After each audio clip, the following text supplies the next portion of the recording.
گفتم زنگش زن. این همین ندیده باشد. زنگش زن. زنگش زد، تلفنی و نبرداشت. با نمره من زنگش زدیم.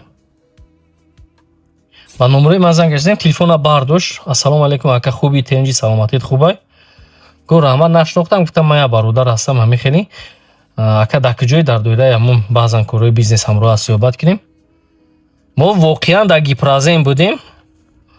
گفت این طرف وحدت به هستم، 1-2 ساعت پس نزدیک کارخانه میشم. گفتم این ماشین پشتنگی تا نگاه کن، ماشین پشتنگی تا نگاه کن، ما همجی دهیم. بعد این گپا گفتم، این برادر گفت ایزای بندی مامی حرام. گفتم من این ایزا ندادم، لیکن بعضا نفرهایی که روزشون گم میکنن باید یک چی گویی. من ساعتی بود که گفتم به خاطر یعنی رفیقت از تو گپ شنیده بودم. نکن خداوند هر یک چیز در جای خودش آورده میرساند. ای ماشین فرو اومد ای به نام خدا قسم ندیدم من شما را. ای من ندیدم رفیق جان. ای برادر میگه اینا با پیش ما گذشتی ماشینت بششتی.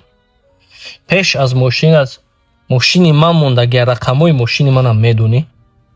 همه ما در همین معرکه برادر دعوت شدگی هستیم اومدیم.